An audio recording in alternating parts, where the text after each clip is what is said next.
ይበልጥ ኢየሱስን እየቀረብኩት፣ ይበልጥ ኢየሱስን እየወደድኩት፣ በዚህ ሰልፉ አለ፣ በዚህ መከራው አለ፣ በዚህ አለመብላቱ አለ። የኔ ናርዶስ የኔ ቤዛ በመዓዛው ልቤን ገዛ፣ ያንን መዳፍ ተመልክቼ ተከተልኩ ሁሉን ትቼ በሚሉና ሌሎችም ኢየሱስ ኢየሱስ በሚሸቱ ዝማሬዎቿ የተባረክንባቸውን የተጽናናንባቸውን የመዝሙር ሰንቆች ያደረሰችን በጌታ የተወደደች እህታችን ዘማሪት ዘርፌ ከበደ በትናንትናው ዕለት ኒቆዲሞስ ሾው በተባለና እጅግ ብዙ ሺዎች በተከታተሉት ፕሮግራም ላይ ቀርባ በእንባ የታጀበ የህይወት ምስክርነትን ተናግራ የገባኝ እውነት አንድ ነው፣ እርሱም ኢየሱስ ነው። በዛ ሁሉ ሰልፍና ወጀብ፣ በዛ ሁሉ መገፋትና ዛቻ መሃል ጠብቆና ሸሽጎ ለዚያ ያደረሰኝ እርሱ ነው በማለት በእንባ በታጀበ ስሜት ውስጥ ሆና እጅግ ብዙ ሚስጥርና እውነቶችን ተናግራ ብዙዎችም እየተቀባበሉት ይገኛሉ። ያማልኩ ሪጀክሽን ያማል። ወልደቷና እርገቷ በኤርትራ አሰብ ከተማ ውስጥ ከወታደር አባቷ እንደዚሁም የቤት እመቤት ከሆነች እናቷ የተወለደችው ያኔዋ ብላቴና ዘርፌ ከበደ ገና የ9 ዓመት ታዳጊ እያለች ነው ወደ ዘፈን ዓለም በመግባት በተሰጣት ውብና ማራኪ ድምጽ እናቷን ለማገዝ በተለያዩ ዝግጅቶች ላይ በለጋ እድሜዋ የዘፈኑን ዓለም የተቀላቀለችው። በልጅነቴ በ9 ዓመቴ ነው ወደ ዘፈን ውስጥ የገባሁት። ከዛም ትንሽ ከፍ ካለች በኋላ በኢትዮ ኤርትራ ጦርነት ወቅት ቤተሰቦቿ ወደ ባህር ዳር ይመጣሉ። ታዲያ በውስጧ የነበረው የዘፋኝነት ፍላጎቷን መታሳካበት ሌላ አንድ አጋጣሚ ተፈጠረ። ኢትዮጵያ ውስጥ ታዋቂ ከተባሉ ዘፋኞች መካከል አንዷ ከሆነችው ብጻት ስዩም ጋር ተዋወቀች። ከዛም ብጻት ስዩም ዘርፌ ከበደን ከባህር ዳር ወደ አዲስ አበባ በማምጣት የራሷ ክለብ ውስጥ ታሰራት ጀመር። በድምጿ የተማረኩ ሌሎች ታዋቂ ሰዎች ደግሞ የዘፈኑ ዓለም ኮከብ እንድትሆን ወደ ዱባይ ይዘዋት ሄዱ። በዱባይም ትልቅ የተባሉ ክለቦች ውስጥ እግዚአብሔር በማይከብርበት የጨለማ ዓለም በሆነው የዘፋኝነት ህይወት ውስጥ አሳልፋለች። ግን ደግሞ ዘርፌ ትናገራለች፣ በዚህ ሁሉ ሁኔታ ውስጥ ሆኜ የህይወት ጥያቄ በውስጤ ነበረ። የኔ ህይወት ይህ ነው ወይ? እድሜን ሙሉ በእንደዚህ አይነት ምልልስ ውስጥ እስከ መቼ? በማለት የዘፋኝነት ዓለሙን በቃኝ በማለት ወደ አዲስ አበባ በመመለስ ወደ መንፈሳዊ ህይወት ውስጥ በመግባት በኦርቶዶክስ ቤተክርስቲያን ውስጥ ትምህርትን ከተከታተለች በኋላ ነው በዝማሬ ማገልገል የጀመረችው።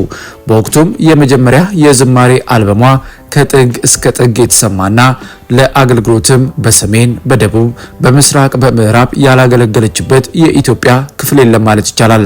በዚህ ሁሉ ተወዳጅነትና ተቀባይነት መሃል ግን ብዙ ጥያቄዎች ወደ አእምሮ እየመጣ ያስጨንቀኝ ነበር የምትለው ዘማሪት ዘርፌ ከበደም በአንዱ ቀን ግን መጽሐፍ ቅዱስ እያነበብኩኝ የሐዋርያት ሥራ ምዕራፍ 4 ቁጥር 12 ላይ የተጻፈው ቃል ጥያቄንና እውነት መፈለጌን እንድቀጥል አድርገኝ ትላለች።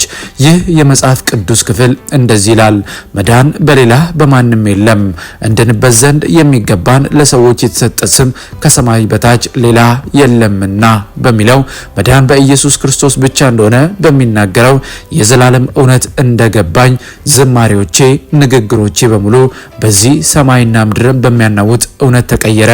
ልክ በዚህ ጊዜ ግን መገፋቱ፣ ስደቱ፣ ዛቻው መጣ እያለች ያሳለፈችውን ከባድ የህይወቱ ውጣ ውረድ በእንባ ሆና ተናግራለች። ታዲያ መገፋቱና ስደቱ የበዛባት ዘማሪት ዘርፌ ከበደ ከሀገር በመውጣት ወደ ሀገረ አሜሪካን ብታቀናም ነገር ግን በዚህ የተጀመረው መገፋት በሀገር አሜሪካም ተከትሏት ሄደ። ነገሩ እየተካረረ ሄዶም በኦርቶዶክስ ቤተክርስቲያን ታገደች። በዚህ ጊዜ ግን እጅግ ተስፋ መቁረጥ ውስጥ ሆና በባዕድ ሀገር ያውም በብቸኝነት ስሜት ውስጥ ራሷን ለማጥፋት እስከመሞከርና ከባድ ጊዜያትን ማሳለፈዋል ወደ ኋላ ተጉዛ እያስታወሰች ነገር ግን ኢየሱስ እንደዚህ ሲል ወደ እኔ መጣ በማለት የሆነውን ተአምር ከዓይኗ በሚፈሱ የእንባ ዘለላዎች የኢየሱስን ፍቅር ለመግለጽ በተቸገሩ ቃላቶች ታጅባ ኢየሱስ እንደዚህ አለኝ፣ አንቺም እኔን እየገፋችኝ እንደዚህ ነው። ከዚህ በኋላ ግን ሁሉም ለመልካም ይቀየራል። አልተውሽም፣ አልጥልሽም፣ ለክብር አቆምሻለሁ ሲል ተናገረኝ የምትለው ዘማሪት ዘርፌ ከበደ በዛ ሁሉ ከባድ ህይወት ውስጥ የኢየሱስ ፍቅር ሲገባኝ የፍቅርህ ምርኮኛ እኔ ሆኛለሁ፣ ደግሜ እወዳለሁ፣ በቀራንዮ ውዴ ተሰቅሎ ጻድቅ አረገኝ ኢየሱስ በእኔ ቦታ ሆኖ እያልኩኝ በዚህ የሚያጽናና የዝማሬ ቃል መከራዎቼን አለፍኩኝ እያለች የደረሰባትን ለማመን የሚከብድ መገፋት በጌታ ክንድ እንደተሻገረችና ዛሬ ላይ በዚህ ስም ለሚመጣባት የትኛውንም ነገር በድል እንደምትወጣው ትናገራለች።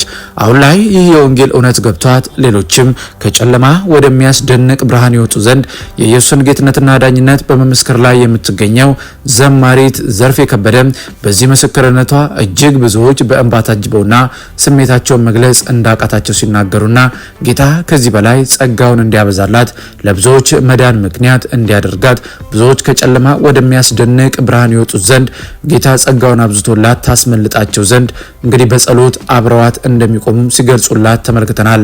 ዘርፌ ከበደ ጌታ ዘመንሽን ይባርክ እኛም መልእክታችን ነው። ውድ ሚዲያ ቤተሰቦች እንግዲህ እንደሰማችሁት ነው በዘማሪት ዘርፌ ከበደ የህይወት ምስክርነት ውስጥ እጅግ ብዙ ውጣ ውረዶች ኢየሱስ በማለታ ብዙ መገፋቶች ብዙ ስደቶች ቢገጧትም ነገር ግን ኢየሱስ አልጣላትም፣ ዳግም አከበራት። ይህንን የህይወት ምስክርነት እናንተም ትሰሙና ትማሩበት ዘንድ ለናንተ አቀረብን። በፕሮግራማችን ላይ ያላችሁን ማንኛውንም ሐሳብና አስተያየት ልሰጡን ትችላላችሁ።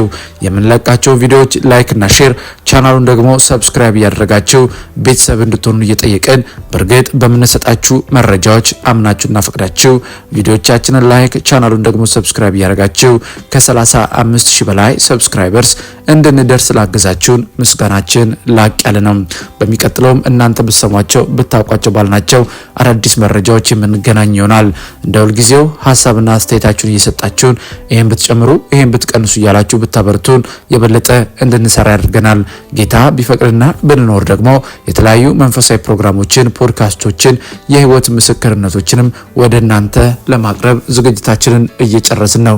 በእንደዚህ አይነት ፕሮግራሞችም የምንገናኝ ይሆናል።